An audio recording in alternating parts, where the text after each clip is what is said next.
Have you ever felt like something is deeply wrong, not just with you, but with the world itself? What if I told you that your so-called depression isn't a sickness, but a sign? A sign that you're waking up to a truth most people will never see. We've been told that depression is purely a chemical imbalance, a flaw in our biology. But what if that's only part of the story? What if, instead of being a disorder, your suffering is actually a sign of growth?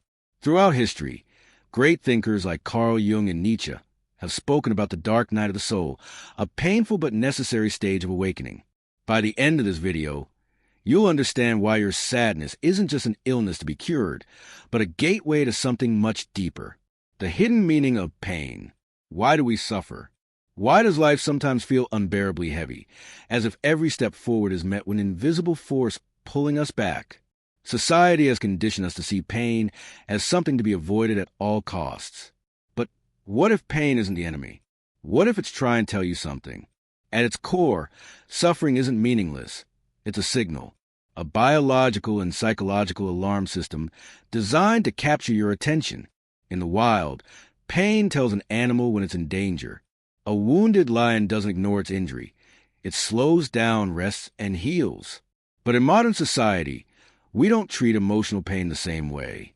Instead of seeing it as a message, we silence it with distractions, substances, or by labeling it as a defect. But here's the truth that no one talks about. Many who experience deep existential depression aren't broken. They're seeing reality more clearly than ever before. Think about it. Why do so many brilliant thinkers, artists, and visionaries struggle with depression? Nietzsche, Van Gogh, Sylvia Plath. Were they all simply biologically flawed? Or were they perceiving something that the average person chooses to ignore? Depression isn't always a malfunction. Sometimes it's an awakening, a painful realization that the world you once believed in doesn't make sense anymore. Psychologist Viktor Frankl, a Holocaust survivor who endured unimaginable suffering, discovered something profound.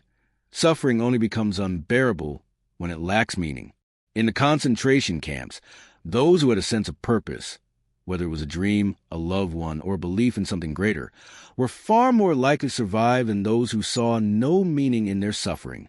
So the real question isn't, how do I get rid of this pain? But what is this pain trying to tell me? Maybe it's telling you that the life you've been living isn't aligned with who you truly are. Maybe it's forcing you to stop, reflect, and break free from a system that keeps you asleep. You see, pain isn't trying to destroy you. It's trying to wake you up. The illusion of the normal world. Since childhood, you've been handed a script. Go to school, get a job, find a partner, build a life. Follow the rules, and you'll be happy. At least, that's what they tell you. But if that were true, why do so many people who seem to have it all still feel empty? Society sells us an idea of happiness that's more about distraction than fulfillment. Work hard, climb the ladder, buy more, achieve more. Yet the finish line keeps moving. The world conditions us to chase fleeting pleasures, while avoiding deeper, existential questions. But what happens when you stop running? When you finally sit in the silence of your own mind? Many people who appear fine aren't actually happy. They're just too busy to notice their own emptiness. They drown in work, entertainment, social media, anything to keep themselves from confronting the terrifying question, is this all there is? But then something shifts. You wake up one morning, and the illusion doesn't work anymore. The goals you once chased seem meaningless. The people around you feel distant. Everything that once felt certain now feels hollow. And suddenly, instead of feeling motivated, you feel lost, detached, even depressed. But what if this isn't depression in the way you've been taught to see it? What if it's something else, something deeper? Philosophers like Soren Kierkegaard and Jean-Paul Sartre described this moment as an existential crisis. The collapse of false self, the realization that the life you were programmed to want isn't real fulfillment. The problem isn't that you're broken. It's that you're seeing the cracks in a system designed to keep you asleep. And once you see it, you can't unsee it. The dark night of the soul, a necessary collapse. What if your suffering isn't a curse, but a rite of passage? Many spiritual traditions speak of the dark night of the soul, a phase of deep despair where everything you once believed in begins to fall apart. Your old identity, your attachments, your illusions, they all start to crumble. And in that moment, you feel lost, as if you've been thrown into a void. Carl Jung believed that this collapse is a failure.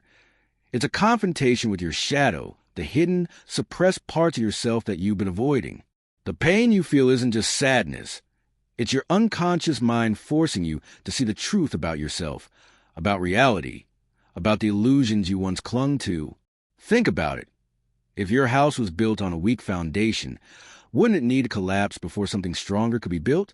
That's what's happening to you.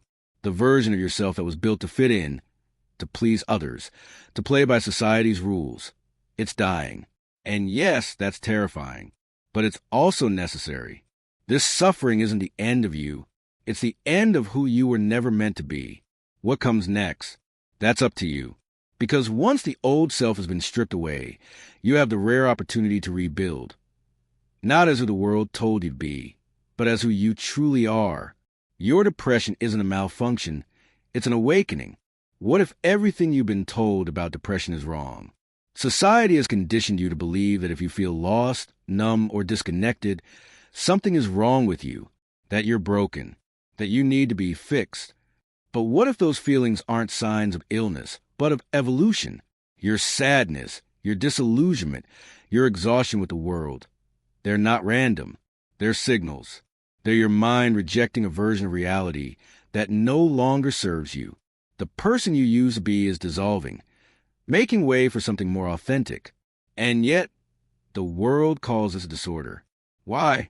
Because society is built on order, routine, and predictability. It fears those who question, who break free, who wake up. When you start seeing through the illusion, when you begin to challenge the rules that once controlled you, you become unpredictable. You become ungovernable. And that makes the system uncomfortable. But look at history. The greatest minds, Nietzsche, Dostoevsky, even Buddha himself, went through deep suffering before their awakening. They didn't escape it. They moved through it. They allowed their old selves to die, so something new could be reborn. So the real question is this: are you truly broken, or are you breaking free? So the next time you feel lost, ask yourself, are you really broken, or are you breaking free? What if your suffering isn't a weight holding you down, but a door waiting to be opened?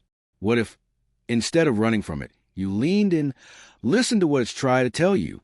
Because those who face their darkness don't just survive, they transform. Now, I want to hear from you. Have you ever felt like your pain had a deeper meaning? Like you were waking up to a reality others don't see? Drop a comment below. I read every single one. And if this video resonated with you, don't stop here.